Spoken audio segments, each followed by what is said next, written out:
Welcome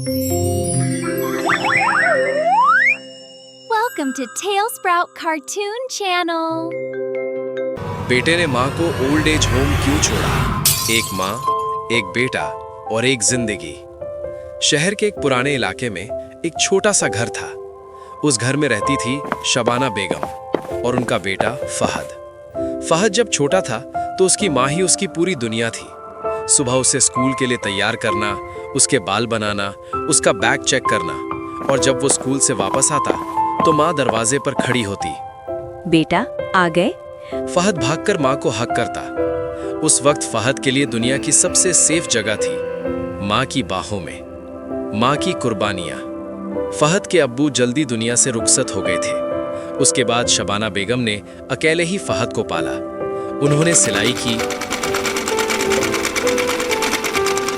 लोगों के घर काम किया,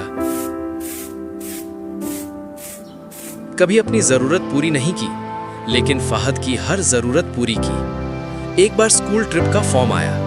फहद ने कहा, अम्मी मुझे ट्रिप पर जाना है। फीस ज्यादा थी। शबाना बेगम ने अपनी शादी की चूड़ियां बेच दी, सिर्फ इसलिए कि फहद का दिल न टूटे। लेकिन फहद को कभी पता नहीं चला।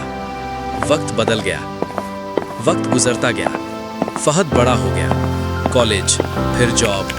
अब वो एक बिजी इंसान बन गया। उसकी जिंदगी में नए लोग आ गए, नए फ्रेंड्स, नए प्लान्स, और धीरे धीरे माँ उसकी प्रायोरिटी लिस्ट में नीचे होती गई।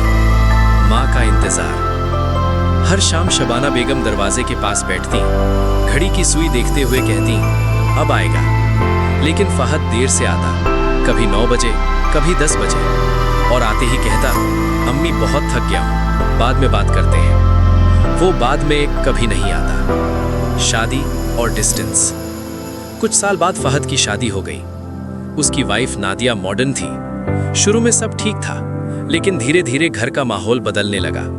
नादिया को लगने लगा कि शबाना बेगम उनकी पर्सनल स्पेस डिस्टर्ब करती हैं। छोटी छोटी बातें इश्यूज बनने लगी। अम्मी हर बात में बोलती हैं, उनकी वजह से प्राइवेसी नहीं मिलती। फहद बीच में फंस गया। एक तरफ माँ, एक तरफ वाइफ। सबसे मुश्किल फैसला। एक रात नादिया ने साफ कह दिया, या तो हम अलग घर ले लें या फिर अम्मी के लिए कोई और अरेंजमेंट कर दें। फहद शॉक हो गया। उसने कहा, ये मेरी माँ है। नादिया ने कामली कहा, मैं भी तुम्हारी वाइफ हूँ। कमरे में खामोशी छा गई। फहद ने पूरी रात सोचा और सुबह एक फैसला कर लिया। ओल्ड एज होम का सफर। फहद ने माँ से कहा, अम्मी मैं आपको एक अच्छी जगह ले जा रहा हूँ जहाँ आपका ख्याल रखा जाएगा। शबाना बेगम ने बस उसकी आंखों में देखा। उन्हें सब समझ आ गया, लेकिन उन्होंने कुछ नहीं कहा। कार में बैठकर वो चुप रही। ओल्ड एज होम के गेट पर पहुंचकर उन्होंने धीरे से पूछा, बेटा क्या मैं बोझ बन गई हूं? फहद की आंखों में आंसू आ गए, लेकिन वो खामोश रहा। मां का चुप दर्द। शबाना बेगम को एक छोटा सा रूम दिया गया। एक बेड, एक अलमारी, एक खिड़की। वो खिड़की के पास बैठकर बाहर देखती रही। उनके दिल में सिर्फ एक ही सवाल था, क्या मैंने अपनी परवरिश में कोई कमी छोड़ी? फहद की नई जिंदगी। फहद अपनी जिंदगी में फिर से बिजी हो गया। Job, wife, outings. लेकिन कभी कभी उसे माँ याद आती। फिर वो खुद को बिजी कर लेता। मैंने उनके लिए बेस्ट ही किया है, वो खुद को समझाता। एक कॉल जो सब बदल गया। एक दिन फहद के फोन पर कॉल आई, ओल्ड एज होम से। बेटा आपकी माँ की तबीयत ठीक नहीं है, आप आ सकते हैं? फहद का दिल जोर से धड़क उठा। वो तुरंत वहां पहुंच गया। सबसे इमोशनल सीन। रूम में जाकर उसने देखा, माँ बेड पर लेटी हुई थी, कमजोर और बेचैन। फहद उनके पास बैठ गया। माँ, शबाना बेगम ने धीरे से आंखें खोली। उन्होंने फहद को देखा और मुस्कुरा दी। तुम आ गए बेटा। फहद रो पड़ा। आखिरी बात।